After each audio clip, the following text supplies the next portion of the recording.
Welcome to the Strength Coach Experience podcast. I'm your host, Joe Lego, and here we go.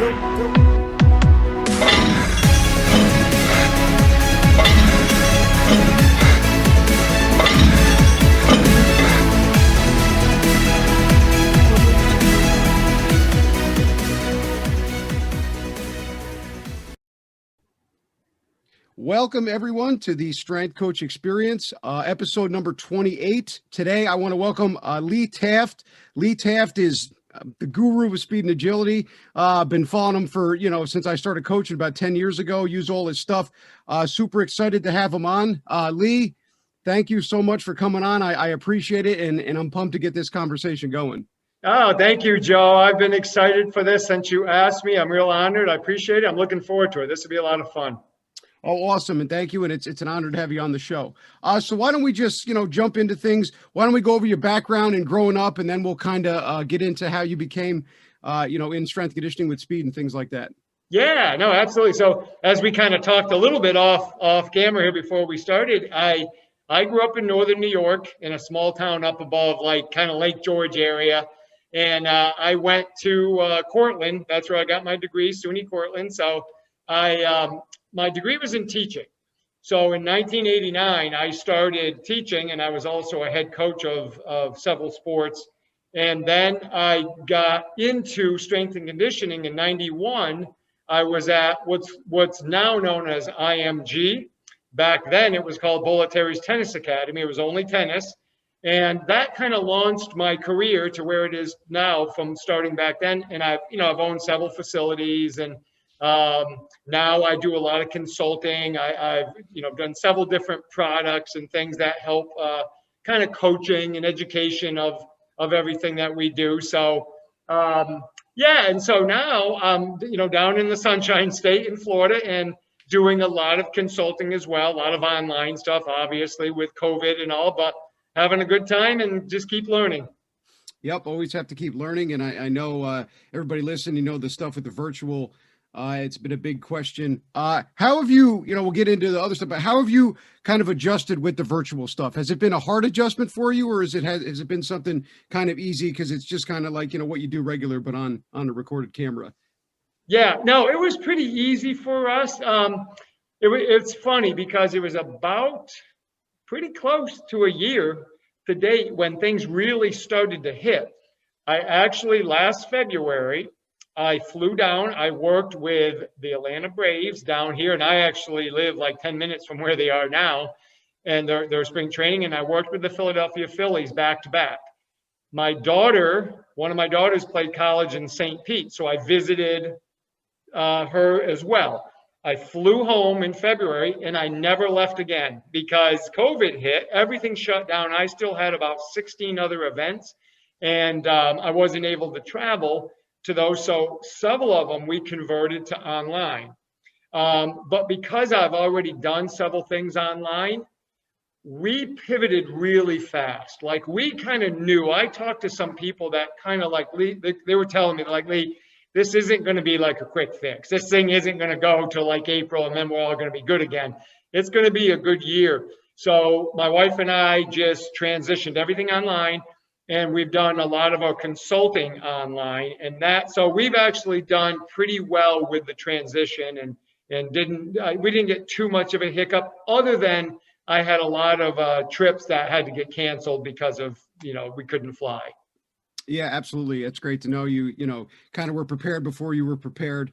And I think with the online, one of the things is it allows you to cue, but it helps you work on your coaching. Except for me, that's one of the things going through all this with the clients. It lets you know how good or bad your cueing is because you can't physically be there. So another learning experience. Yes, definitely.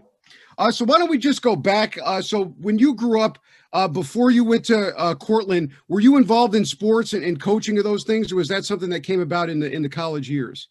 Yeah, no, I grew up in a coaching family. My dad was involved with education and coaching and athletic director and all that for like 44 years. My brothers both were teachers, coaches, athletic directors, administrators. So I grew up, my sisters were teachers, and As a high school student, I worked a lot of camps.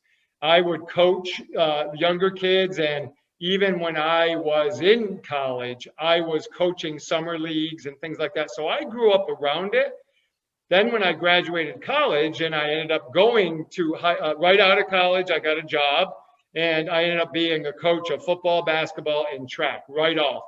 And that wasn't something that was new to me. I had already done it. I grew up around it. I watched my dad and I watched my brothers. And so I was pretty familiar. So yeah, I was pretty lucky. And another thing, Joe, that was kind of fun.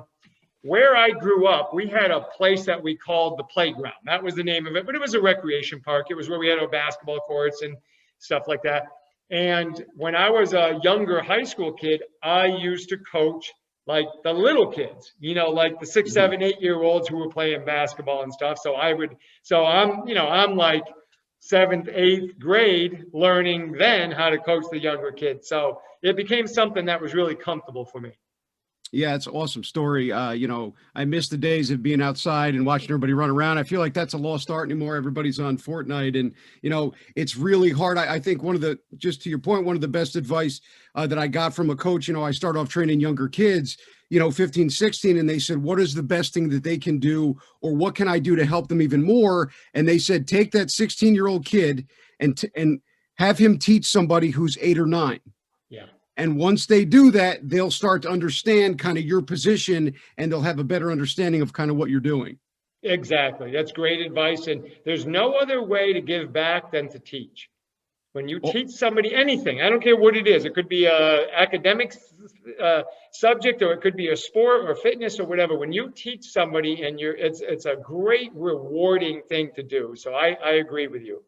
Oh, yeah, absolutely. Former college professor myself, and nothing more gratifying than teaching. It opens your eyes a lot, but it's great because you'll be able to refine your skills and also your communication stuff. But it's great when you have kids that come up to you and that you've kind of changed their lives just from coaching, from you following your passion. That definitely, without a doubt. So why don't we go through, so you go to what is now IMG, take us a little bit through that into when you started kind of creating your own systems, and then we'll get into some of your philosophies. Yeah. So what happened was I was teaching.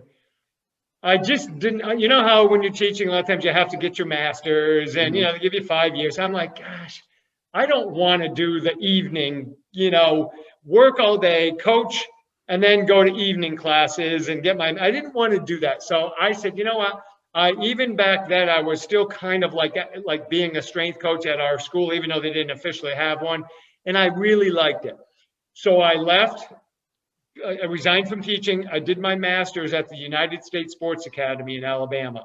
From there, I ended up landing at Bollettieri's in 91. Well, after working there, I ended up getting an opportunity to go to Kentucky, Lexington, Kentucky, and work in a performance facility that was going to be built.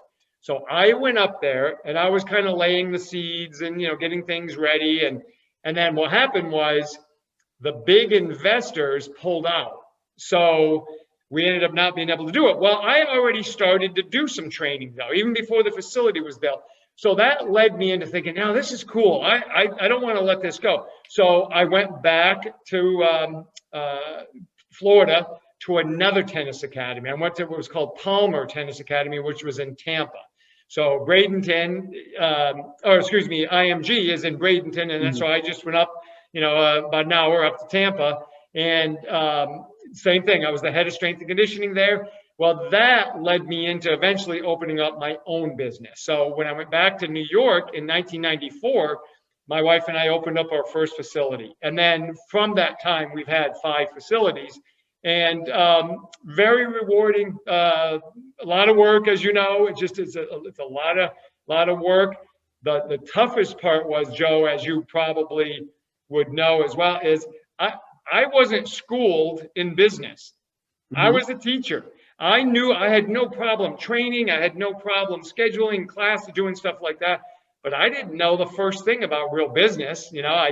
So I had to learn on the fly. So over the last 30 years, we've learned a ton just of, the hard knocks. You fail, you learn, and you grow. Absolutely. I agree 100%. I've said it before, we go to school, we learn all the techniques, we take the anatomy, we study all the movements, the placements, the biomechanics, but that business part is not there, you know, and everybody, a lot of people, let's open a facility, but I talked to somebody else about this. We talked the whole thing about business, but he talked about when you own a business, you have trainers and you hire really good coaches, trainers. And then when the business grows, you hire more really good coaches and trainers, but none of you really know how to kind of move that business needle or know those things. So I think it's, you know, one of those things you have to continuously learn, you know, and it's hard to separate the two. But I also believe that, you know, with the coaching, those same standards that you held yourself to, or those same, what's the word I'm looking for? Kind of the way you went into it, you know, with coaching and be the best at your craft helps with business too. It's kind of that same ladder. Exactly. I couldn't agree more with that. And that's exactly right. I think if you're naturally competitive, like a competitive person, like I don't like having a bad lesson or a bad class. You know, when you train I'm competitive. I want to do it right. Well, I was the same way with business. Once I realized, hey, I got to know how to market, promote. I got to know how to do various clinics to use as a tool. And that's how I became, you know, pretty successful with the marketing side, because I just didn't like failing. Yeah, absolutely. You know, you have to, that competitive drive, you know, Yeah. everybody that coaches pretty much played sports, you know, not that you have to do that, but I think that drive, right? We don't want to lose. So we don't want to have a bad warm up. We don't want to have a bad presentation. Every camp, you want kids to be like, oh my God, I wish there was a second one, you know, so that competitive drive is always in there with us. Yep. So let's go through, how did you get started in doing the clinics? Was that something you did? I know you said you did it all the way through, you know, while in younger years in college. After you opened up your facility, was that something that you always did, or was that something that you branched out again once you opened up your own spot when you were in upstate New York? Yeah. Well, you know, what was funny is, you know, kind of this dovetails really well, because I had to learn business. I had to learn how to promote and market. And the one thing I was good at is I was confident in demonstrating my skill set. Like I knew how to demonstrate, you know, how to do speed and strength and all this stuff. So I said, all right, I could do these ads and these flyers and stuff, which you have to do. But I'm like, well, why don't I get in front of people and let them hear me and see me do it? And then that way they at least get a chance. So I created a thing called a marketing clinic. And to this day, I still teach it with my coaching courses. And so the marketing clinic is like any local high school or rec department or anybody that I could potentially get in front of. I'd go in, I'd do like an hour presentation on the various speed techniques, why we're doing them, the concepts behind them, some of the principles and why. So I was able to educate parents, coaches, athletic directors, travel club directors, you know, anybody like that. I was able to get in front of them and market it by them actually seeing me do it, and then them getting the chance to ask me questions. I got to tell you, Joe, there's nothing better than getting that immediate response, because if I send a flyer to someone, I don't know if they read it. I don't know what they're going to do. I mean, you still have to have part of those. But when you're in front of a whole group of people or athletes and you sell yourself that way, that's a real powerful way to get at. And that's how I grew my business. I started doing these clinics, and it drove people into the Speed Academy. So yeah, that was really how they started. Yeah, well, awesome story. And I completely agree. I don't think there's anything that replaces that person-to-person thing. You know, you could have a great video, great flyer, but through your coaching, you know, when you get to a certain level, people almost know who you are by the way you teach things and the certain techniques you use. And I think that's awesome. I want to just piggyback that because I know everybody listening is probably curious, and me too. When you started doing this, how did you start getting in front of people? How did you kind of market yourself and make it so you could get in front of high schools and ADs and things like that? What are the steps you kind of took? Yeah, so I learned really early on, because of my past and my family being in teaching and coaching and stuff. I learned when you try to get in front of athletic directors, coaches, anybody in that field, you can't go in pounding your chest saying, look at me, I'm the expert, you need to listen to me, because they're going to quickly put a wall up and they're not going to let you in. So what I did, Joe, is I would reach out to coaches and I'd say, gosh, like, let's say you're a high school coach. I wanted to reach out. I'd say, hey, Joe, you know, I got this idea and I think it's pretty good, but I'm not sure. I really like what you're doing with your teams. Would you mind taking a look at this? Could we meet sometime? And I would say that would go over 75% of the times. I would get a response and they're like, yeah, Lee, I'd love to look at it. Well, what I would do is I'd meet with them and then I would show them whether it's a technique or the clinic idea I had. I said, what do you think? I said, you think the athletic director would like, they're like, yeah, this would be great. And they always would say, I really appreciate you asking and reaching out to me, because I didn't call them up and say, hey, Joe, you know what? Your stuff isn't very good. You need me. You're going to say, Lee, you know where you can go? It's like, so I just I treated them with a lot of respect, and I let them know I wanted to hear from them. Like, I wanted their opinion. That's a really quick way to get on the positive side of coaches and ADs who are constant. You know what I did? I'll tell you this, and your listeners will be interested in this. If they're interested in doing this type of things, sometimes it's good to interview ADs and coaches. So I interviewed a lot of ADs and a lot of coaches, and I asked them, I said, I know you probably get bombarded with people trying to sell you stuff like clothing and stuff like this, and different people wanting to come in. What would you look for? Like, what's a red flag if somebody reads? So they told me a whole bunch of stuff. So that immediately let me know what to do and what not to do to get into ADs. And it's always better to be with a gentle approach.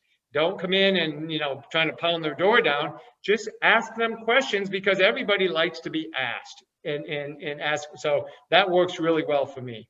Awesome piece of advice, and everybody listening, make sure you jot that down. I think that's great. Asking people if you can teach things, right? And you already knew kind of that your method was going to work, but you want to make sure you always ask or make it sound like you're not sure. And what you're doing is you're giving the power to the AD and the coach to decide and say, hey, I don't like this, or I do like this. So right. Psychologically, you're already on the same plane, right? Because most of the time, and I'm sure you agree, ADs and coaches and stuff, and the ones I dealt with, they want to be in control. It's just a natural thing. And as a strength coach, a lot of times I've talked about ego, and I'm sure you could agree with this. A lot of them go in there and this is my thing and I know more than you.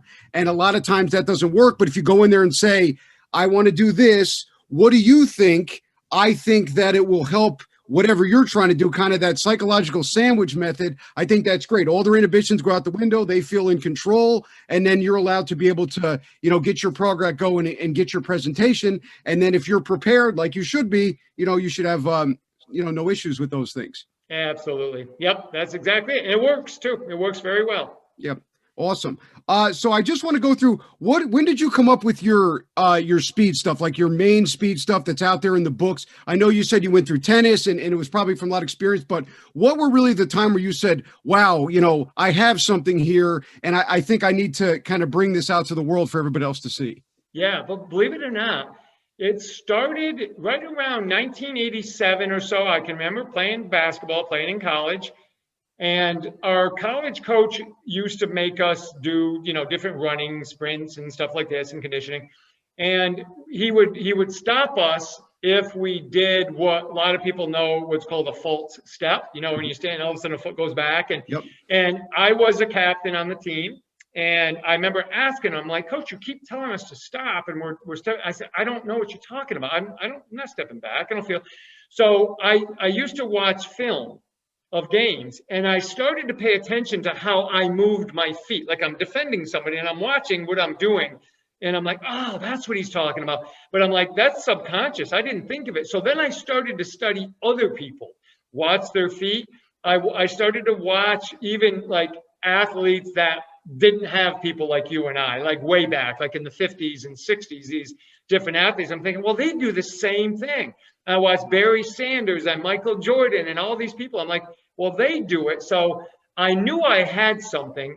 And what I started to do was kind of pay more attention to biomechanics and kind of like laws of human movement. And then over time, and this is going over years, like my early years in the business, is I started to teach it to my athletes, and some coaches would say, oh, you can't do that. And I'm like, yeah, but they do it naturally. I'm not actually teaching them. I'm just embracing it. I'm letting them, the footwork is natural. And so that led me into eventually, over several years, I had people saying, Lee, you need to do something with that. Like, you need to do a product or whatever. So I did a product and got it out there. And I was just shocked at how polarizing it was. Like, there were some people that were completely on one side of the fence and you can't do that. And there's others on the other side saying, that is amazing. I see the same thing.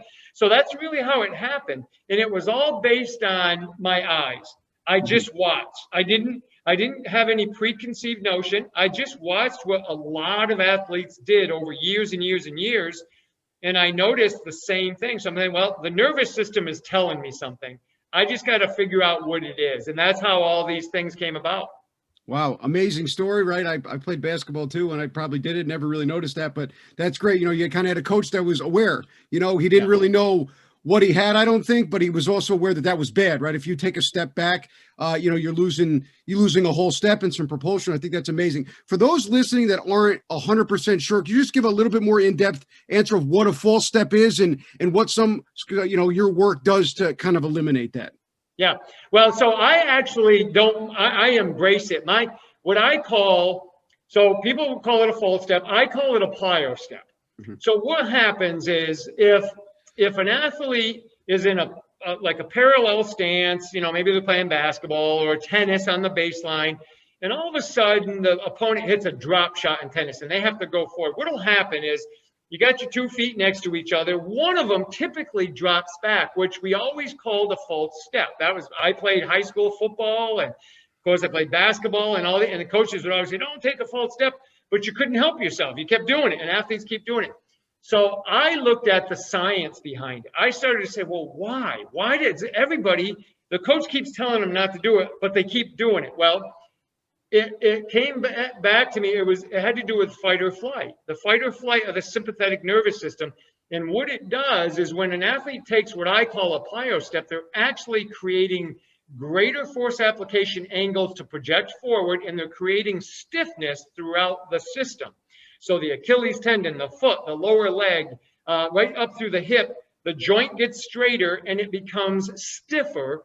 And then they're able to project forward much faster. And there's actually research that's been done around the world on that very thing. And so it allows an athlete to reposition their body to be able to project quicker. Now, if an athlete does not do that, it's because they didn't need it. Like they were in an appropriate position just to be able to project forward. So in a nutshell, that's what it is. Awesome. Though I remember you when you did the video with the Kevin Durant, right? And he tore his Achilles and the whole world came out and was like, oh my God, it's movement mechanics and somebody's fault. And you were like, no, it's not. This, you know, it just happened because of angles and his body wasn't in a particular way to use that. And then, you know, the thing happened. Yeah, definitely.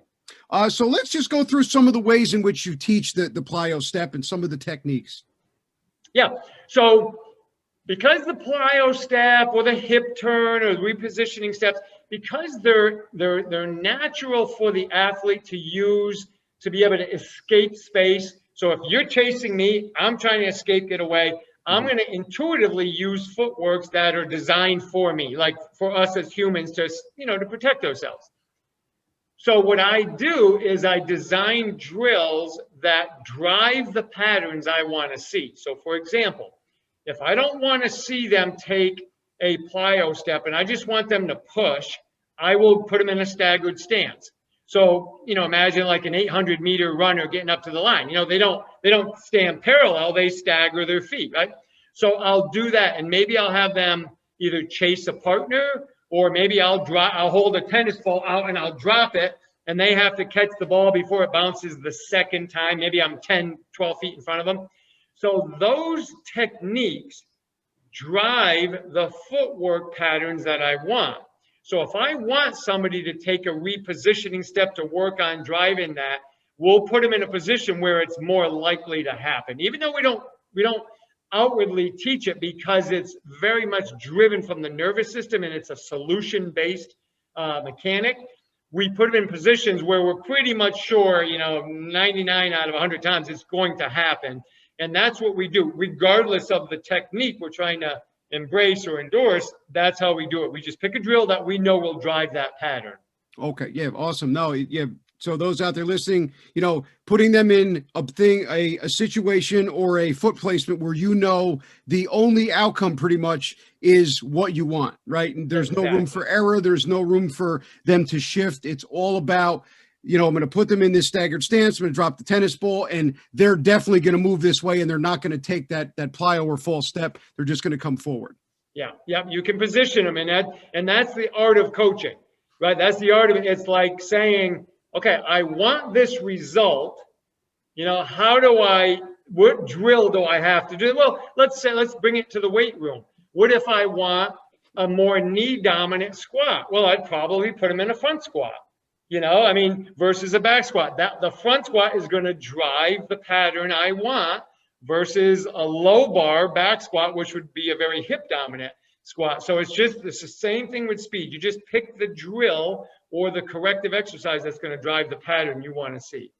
Absolutely. Any coaches out there, make sure you listen to that. When we're in the weight room, every exercise we choose is not about getting deadlift numbers up, front squat numbers up. It's about choosing exercises strategically to get the athletes to do exactly what you want without you exactly telling them. That's right. Whatever you want them to do, however you want them to move, if it's movement based, you're putting them in drills, or you're going to choose the best drills for the best of your ability and your knowledge to get them to move. I think that's a great piece of advice. And I think that kind of puts a nice big light on the coaching world, because, the weights are always a big deal, especially I think people get caught in the snatch numbers or the 40 times and all these different numbers and analytics. And I'm like, but that doesn't matter, right? If a guy's 40 time goes up, or let's just say they're 60, because I have a baseball background, but their mechanics are terrible, I think we failed. It looks good on paper, but it doesn't look good for, in general for movement. Well, and to that point, Joe, that's why we say like posture and position dictate function. Mm-hmm. So if you allow bad posture, they hit bad positions, well, don't expect a real great function, right? But if you put them in those first two correct, you should get a pretty good function. Yep, couldn't agree more. So to piggyback on that, I just want to go through, I want you to explain, if you could, the importance of the CNS in the movements, in the plyo step, in the, back pedal, side to side, things of that sort. Just really going to dive into that, because I think that's something that is understood out there, but it's not something that should be at the top of the list. And, the CNS is what drives the movement, as you brought up earlier. Yeah. So we know the muscles are going to do what's needed. They're going to move the bones, right? They're going to move our bones where we have to go. It's the nervous system, it's the stimulus, it's the sensory information that drives the action we're going to have. So to give the listeners a good example is if I stood in front of them with a tennis ball and they were standing in an athletic stance, and I was, let's say, 5 feet in front of them, not very far, and I dropped that ball. Well, their central nervous system, their sensory information, their vision is going to sense that that's not very far. I don't have to recruit a lot of effort or muscle to go get that ball. But if I backed up 12 feet, now I'm almost like from a foul line in basketball to the basket. That's a long ways to drop the ball and them to get it before the second bounce. Immediately, their vision is going to tell their sensory system, man, you better get ready, because there's no way we're going to get to that unless we go as hard as we can. That's a real easy way to understand the importance of the CNS. So another way to look at it is the central nervous system can get elicited by many things, any kind of force, but in speed, the quicker I apply force into the ground, and the quicker that force comes back through my, let's say like I do something when I strike my foot in the ground. Well, my Achilles tendon, which can really absorb a lot of force and release a lot of force, that thing is very thick, that is going to sense the speed, the load, the force, the angles, and it's going to give me feedback as to how much pressure and how much integrity I have to have of maybe my knee, my hip, and the other joints. And that's going to dictate how fast I move. So the central nervous system has many responsibilities, but one of them is sensing force. How much force does it have to use? And then obviously, like I said, the elastic energy that's stored through the Achilles tendon and other tendons, and those are the things that are going to help us be more reactive. And the other part is, and we're so much still to learn on this. The fascial system, which is so much faster than even the CNS. The fascial system senses stuff so quick and so fast. It actually has responses faster than the central nervous system can at times. So that's why it's important to have a very healthy fascial system. So between all that stuff, that's how we move as an athlete. Those are the things that sense us pressure, and then the muscles contract and they move the bones, and then we travel. Yeah. Oh, awesome. I think it's great. It all starts with the eyes and that central nervous system, and even before you think about moving, your body's already trying to position yourself into getting where you need to go. I just want to go through real quick with examples. Would you better give maybe an example for each movement pattern of how, or a drill to train the CNS, maybe a lateral, a backwards and then a frontwards? For those listening? Yeah, for sure. Awesome. So let's do this. We'll go through the 7 patterns. So the initial pattern is linear acceleration. So if I take an athlete and I put a partner next to them, so 2 athletes standing on the baseline of a basketball court or the goal line, and one partner is given the directive, they can go whenever they want, and they have to race to the 5-yard line. The other partner can't go till that partner goes. So you're going to see one go, the other one has to match them. That is a great example of sensing when things are happening, and then responding with an action. That is driving the central nervous system to recruit very quickly and to get the body into an acceleration position. So that's one example right there. Another example would be if the athletes were facing each other and they were going to shuffle side to side. Let's say we put them between a 5-yard distance. We stood them right in the middle. So they had 2.5 yards to their right, 2.5 yards to their left. And the coach said, and the 2 athletes are facing each other, right? So like you and I are right now, your right is different than my right. So I'm going to go this way to my right. You're going to go that way. And the coach yells out, right. And the athletes have to shuffle laterally to that line and get back to the middle quickest. Well, not only did we do the same thing with that linear acceleration, we're driving the nervous system to fire, to create force, to move quickly, but the other part of the central nervous system is now the auditory system. Now, you and I are both listening to the command, right or left. But not only that, because you're taking off and going that way and I'm going this way, I have to really be dialed in to my direction and to that command. That plays really well into sport, right? Because that's what sport is. It's not only moving quickly, but it's reading what's in front of you. So that's another way we establish drills that help the central nervous system, and that's using a lateral shuffle. And then we got like back pedals. We could do a back pedal, break, and then sprint forward like a cornerback might do in football. Those are now driving the central nervous system a little bit different because the vestibular system, okay, the ears are now trying to balance a system where it can't see. I'm backpedaling away from you. I don't know where I'm going. I just have an idea, but I don't see what's behind me. So now we've engaged the vestibular system to be able to orient my body, to know where my foot's going to plant, where I can't see the ground. That's another way so we could do back pedal. The coach says, go. They have to stop and sprint forward now. That's a really good, what we call like a breakout drill. You just break out of that back pedal. And then we have the jumping, right? Jumping is a tremendous CNS system stimulator. We can do plyometrics, which is a very rapid form of touching the ground and getting up. That's hitting the central nervous system at its highest speeds. And then we've got the power type jumping where maybe I hold on to a hex bar. I'm standing in the middle of a hex bar and I have, maybe 10% of my body weight and I do a vertical jump. That's recruiting power. So the CNS is sensing this power and it's ramping up my rate coding and everything that's going to occur to allow me to produce more force.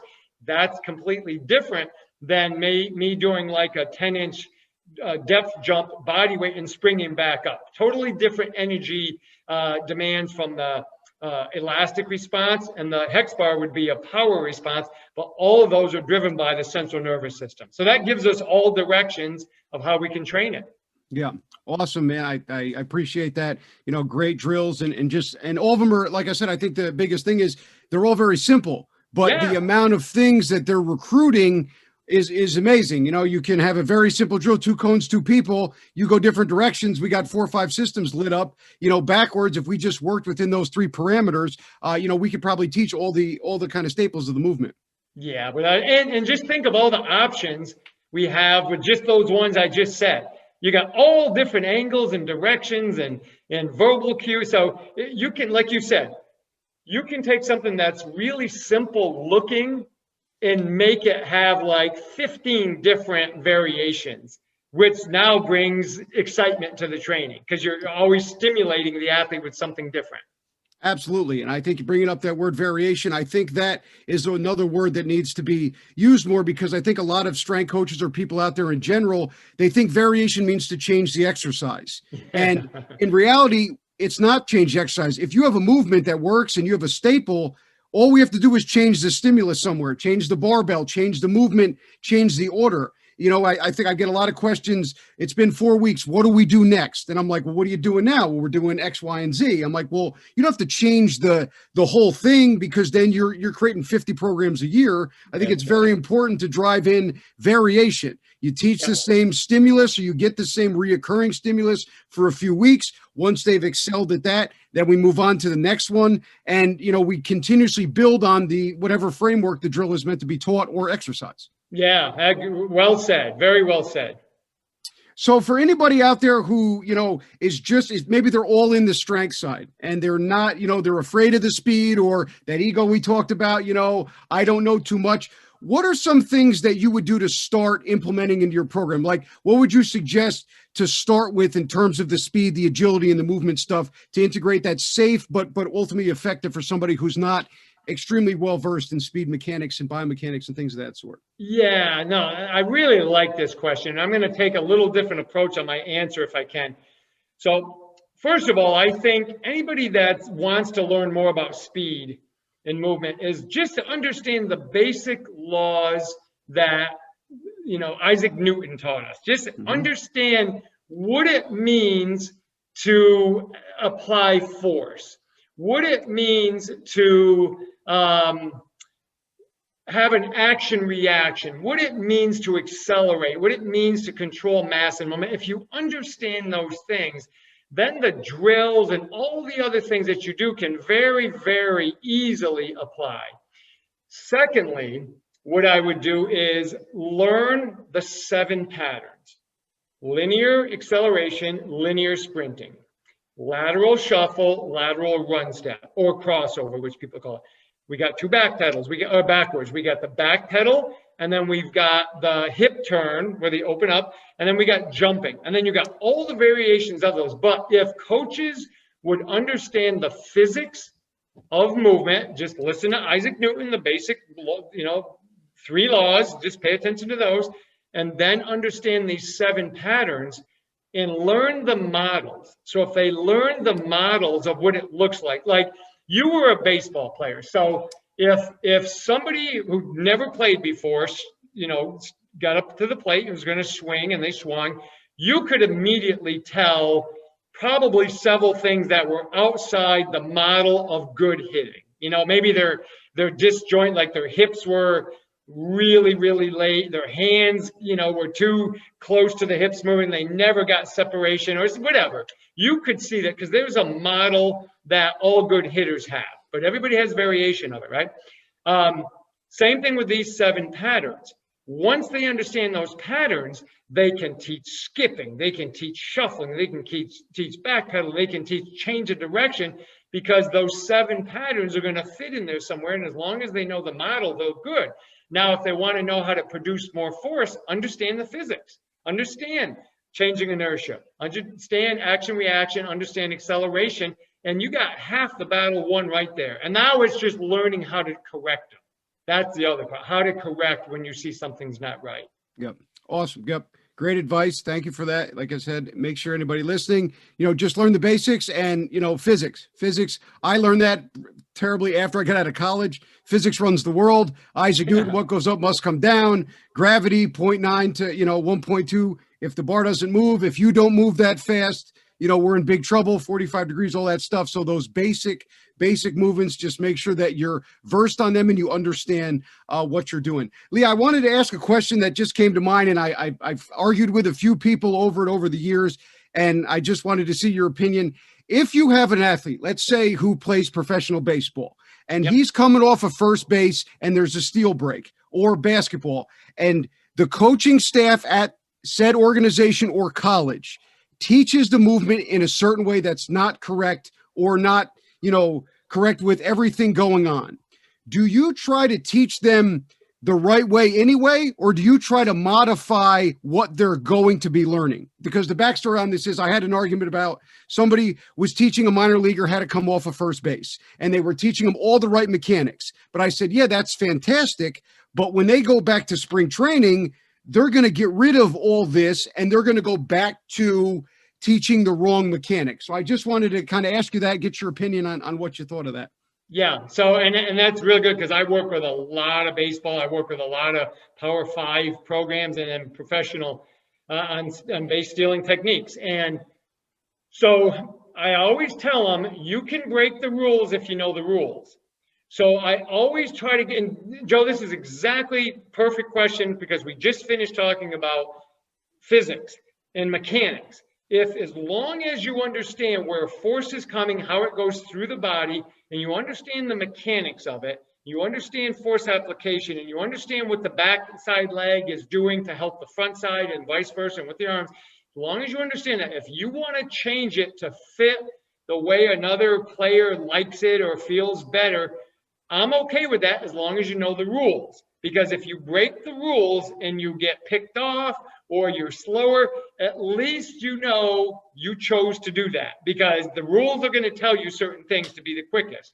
Well, what I'll typically do is change, if in the scenario you gave, I want the player to be armed with the knowledge of what is going to be most efficient for the human body, devoid of the sport. I don't care what the sport is. The body's going to move best this way.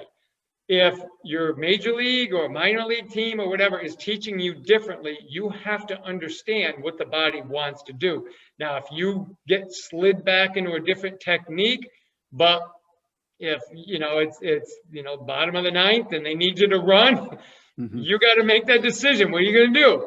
At the end of the day, if you steal and it's successful, if it's a hit and run and you score off first because your start was fantastic, I don't think your coach is going to yell at you because your footwork was wrong. So make sure that you're successful, and then usually that'll win over the coaches and stuff. So yeah, it's a tough one because you want to make sure you help the athlete not be disrespectful to their coaching staff, but at the same time, physics doesn't lie and mechanics don't lie, so that's always a tough one. Yeah, absolutely. No, I just wanted to ask that because that's something I've been into. You get in there and they're going to destroy it, but it's you don't want to get them in trouble and you don't want to kind of end up teaching them something wrong and then they go back and then so if you teach them those things, right, and they understand the rules, is that still going to make them better at what they're going to do? Even if it doesn't abide by all the rules, they're still going to progress, even if you don't go through that same kind of motion that they're being taught. And it's like the little things. So for example, because most coaches won't catch this. So like if you tell them on that left leg, that left side, the back side that's going to push them, if you tell them to dorsiflex, flatten the foot out, but get the weight to the medial part of the foot, get it on the big toe, the medial part, but yet the heel's still down because you want to take advantage of the stored energy. And if you drive that shin forward and you have an angle, you're going to be able to project the body to the right and really translate well out of that. If they do that alone, they're going to get a good start. They're going to get moving.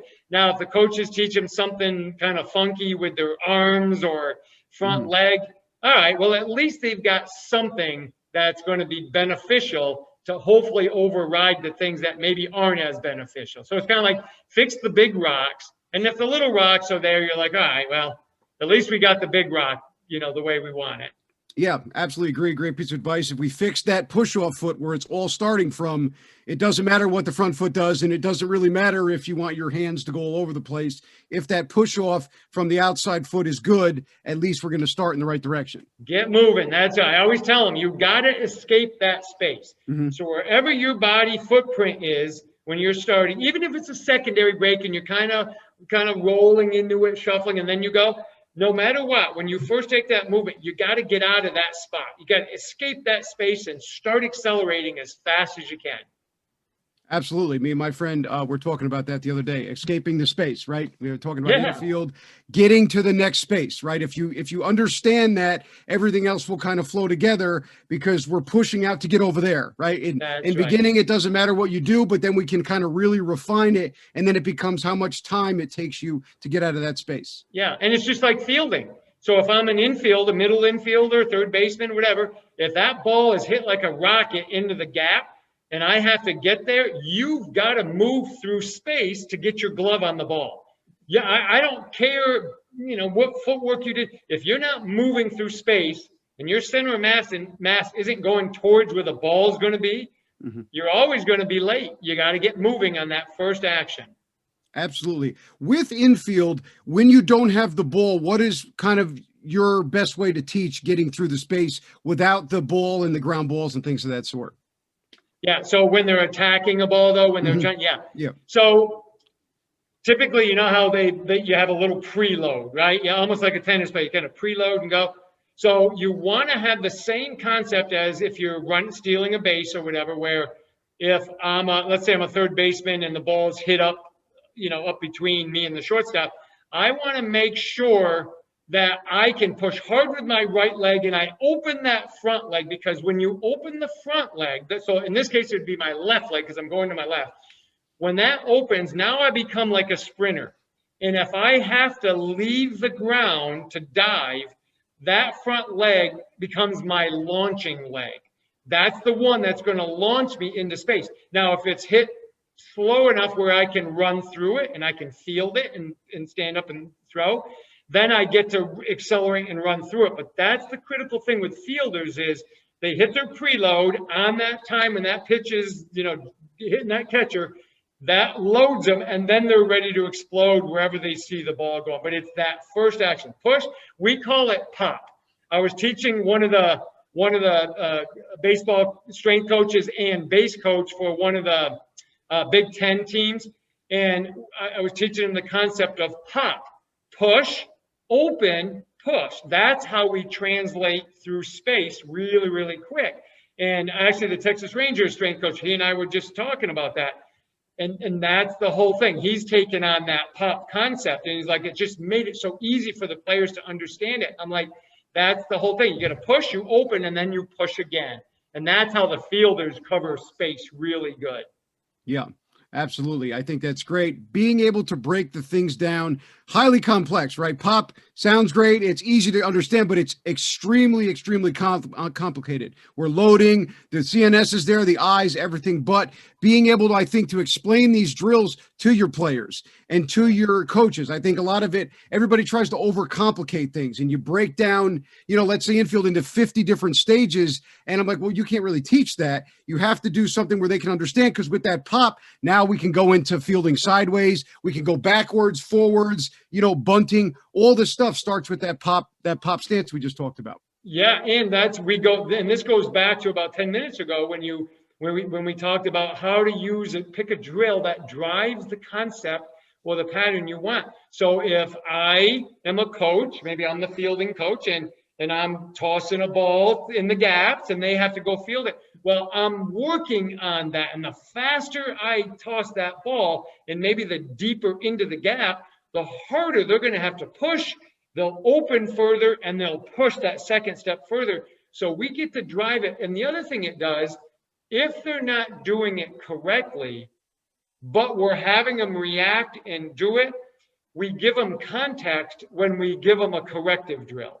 So if they're not doing it right and we notice it and they notice it, and now we give them a solution like a drill to help, we break a breakdown drill, something like that, or what I call a corrective, that gives better context because the athlete just went through doing it not very well and they can feel that it's not very good. That's the best time to fix them right there. It's just like if you got back pain, no better time to go to a therapist or a chiropractor or a massage, somebody when you're in pain. That gives you really good context as to why you need to get fixed. Yeah, absolutely. I think if, you take an infielder that does it right or is good and you try to change them, we have all kinds of problems. But if you have one that knows they can't get to a certain ball or that's their downfall, there you have it. It's the same thing with injuries. The saddest part in strength conditioning is a lot of players don't listen to you until they get hurt, until they tear the rotator, until they break their ankle. Now it's, okay, what can I do? Yeah, you're exactly right. And there's nothing better than failure and incentive to get them to say, all right, coach, I'm ready to listen. Absolutely. I just want to touch on this because we talked about it. If you have somebody say you're doing, let's just say the ball drop drill, and they're not pushing off as hard as you want them to, or they're not getting out of that space, would you change their starting position, or would you try to increase the CNS response to get them to move faster? So would you move further backwards, or would you change their base of movement? Yeah, that's the art of it right there. I guess what my answer would be is I'm going to look at the athlete and you kind of start thinking, okay, why? Mm-hmm. Why are they not accelerating hard enough? Let's say you're working with a middle school athlete who's maybe embarrassed in front of the other kids to go really hard. Maybe it's a young female or young boy that's not real confident. And you notice they just don't want to really go hard and have effort. Well, now you have to change the environment. You have to do something. So maybe what you do is you put a partner next to them and you say, don't get beat. You race them. Now, all of a sudden, they're doing it with somebody else. That can correct the pattern right off.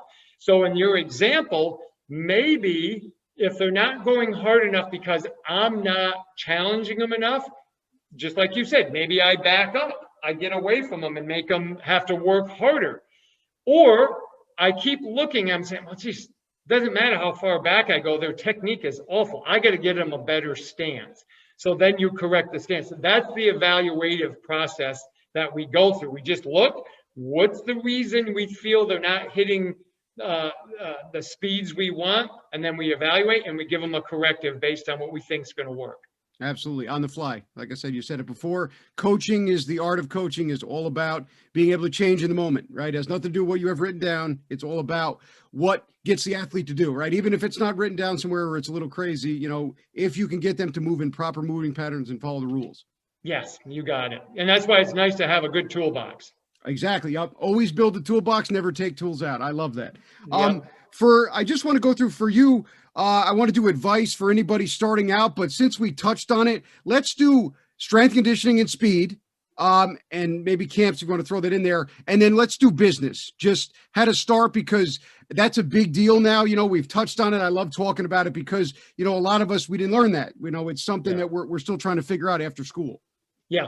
Yep. So I'm going to start with business right off because I'm seeing so many young guys and gals opening up their own little facilities, which I think is fantastic. Good for them for wanting to do that and take that venture on.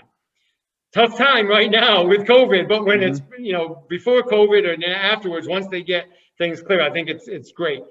But what they have to do, and this is the problem we see, is they're going to look in all the equipment catalogs. And they're going to go online and look at all the equipment they can buy. And they're going to look at all this. And they have no idea how to get anyone to walk through their door. So they've got $75,000 to $200,000 worth of equipment and flooring and paint on the wall and all this stuff.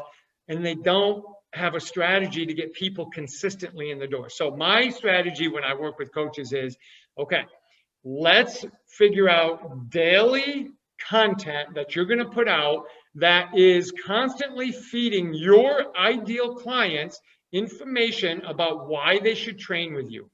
Outcome-based stuff, benefits-based stuff. Why? Like if I train with you, Joe, what's my outcome going to be? If you can tell me, Lee, you're going to get faster so you can field more balls in the middle infield, that's all I need to hear. I'm signing up. I'll go there. But if you just said, hey, Lee, you should come train with us because we have the cleanest equipment in town. I'm like, Joe, I don't care if your equipment's dirty or clean. I just want to field more balls, right? So people make the mistake. They go after features. And, you know, hey, Lee, if you sign up, you get a new T-shirt. I'm like, yeah, great. That gives me 100 T-shirts now. I'm like, so we want to make sure they understand, have strategies to get people through the door. And then you can get whatever equipment you want because you're going to be able to pay for it. So that's the first thing. Now, in terms of developing their system, they need to develop a model of what their training wants to look like. If you train at the Lee Taft Speed Academy facilities up in New York years ago, you would have walked in and you would have noticed my model. We had a certain model how we did things, our prep period, our warm-up, our speed, I'm very reactive based training, and then we fix what we need to fix. My strength training was, a certain way. That was my model. And then you plug in systems. So I've already talked about some of the systems I used, the 7 patterns. Those 7 patterns fit in my model, and the system of how we teach that is in place. If young trainers understand that, they can train any athlete, because those 7 patterns can train any sport in the world. You might have to change if you're swimming, if you're doing swimming, because you're not going to do a heck of a lot of lateral speed swimming, but you're going to have to understand that. But if you know those things, you can train anybody. So those systems are very transferable. So that's my advice in terms of speed and business. Now, on the strength side, understand this, and this is where we get caught, especially guys and gals that are naturally big and strong and love the weight room. Athletes aren't coming to you to break records in the weight room. They're coming to you because they need to be a better soccer player or a better volleyball player, or a better lacrosse athlete or a rugby player. If they get bigger, stronger, and it benefits them, great. But if it takes away from their ability to play their sport better, you're going to be in trouble, because you're going to lose those people. So use strength training as a device to keep them healthy, get them moving better, but make sure that they perform better. And don't forget that, because I see so many guys that their athletes could be killing it on the weekend, but they're disappointed in them because they're not up on the board. I'm like, who cares? As long as, look at somebody like Steph Curry. Are you going to complain about Steph Curry's bench press? I'm like, goodness. So that's my advice with the young coaches. Oh, awesome. Great piece of advice. And I couldn't completely agree. The weights always take precedent. It's still something that everybody, hangs on to, especially in baseball. Oh, X exercise makes your velo go up, or this stuff goes, oh, this person's getting bigger and stronger than me. I'm like, yeah, but did they throw harder? And I think that comes with experience, because, I kind of thought similar, but then when you get to college, D1, and you see these Big 12 professional, you realize some of them don't lift. They just hit baseballs 600 feet over the fence, and they can all dunk basketballs, and they all have wonderful patterns. I think that's one of the biggest things, that everybody thinks that they all grew up lifting when they were 5. And I'm like, no, that's how they move. And that's why they're successful, not what the weights and things they put up in the weight room. That's right. Yep. Yeah. And skill is the most, there's 2 things I always tell when I have interns or my assistants over the years. 2 things the athletes have to have. Number 1, they've got to be incredibly good at their skill. They got it, and that's not our job. My job isn't to teach how to kick a soccer ball or a basketball or whatever, unless I'm coaching that sport. But as a strength coach, I got to get them faster and do that. The other thing is they have to be great at reading. So a great hitter just reads the ball so easily. They see it coming off the pitcher.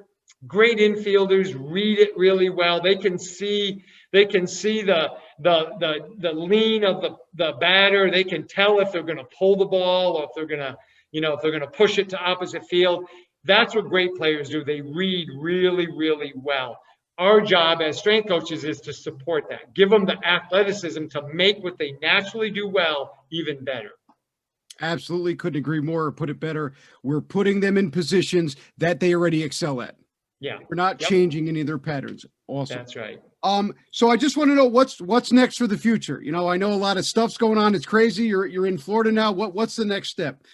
Yeah, so we're working really hard right now. My wife and I have a business where we work with coaches who want to learn how to run camps and clinics and workshops and take advantage of. And at this time right now, we're also teaching them how to take advantage of online camps and clinics and things like that. There's various methods to do that. And that's been really rewarding because we've helped a lot of coaches be able to create a business model that they can use forever. As long as they're in business, they can use it and manipulate it to fit whatever niche they're in, whatever type of, if they're in a brick and mortar, or if there's someone like me who does a lot of consulting, they'll have a model that they can use to be able to generate very, very good income and have a lifestyle that they want to have and enjoy versus having to work 15 hours, 16 hours a day, which can really just grind you down. And I think our profession, you know, it's almost like a badge of honor if we put in 16, 17 hours. Well, we know that just isn't sustainable and it's not healthy. It's just really tough, especially if you have a family. So we're trying to help them understand, because I've done those hours many, many times. Now I've created my business model so I work on my business, not in my business, and it allows us to do the things we want. So that's what we're working on. We're just going to keep building that for the future. Awesome. Yeah, I can't wait for that to come out, and I've been reading a lot about it. And then if for anybody listening that wants to contact you, ask you a question, you know, see more of what we talked about today, what are the best ways to get in contact with you, send you a message, things like that? Yeah, well, thank you for letting me say that. So at Lee Taft, anything social media at Lee Taft, they can pretty much get me. If they go to our website, which is leetaft.com, or if they want to go directly to me, my initials are LT at leetaft.com.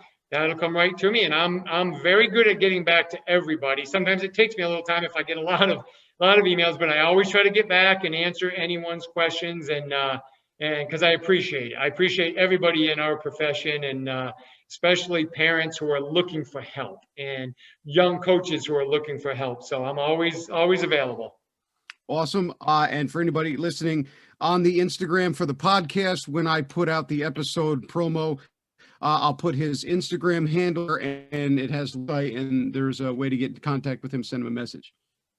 All right, Lee, thank you so much for coming on. I mean, it was an awesome conversation, and I can't thank you enough and appreciate you coming on the show today. Thanks, Joe. You're the best. This was awesome. I really appreciate it. Best of luck. Oh, thank you. Thank you for watching. Please remember to subscribe and follow us on Instagram at Strength Coach Experience for all the latest updates on the podcast. Thank you.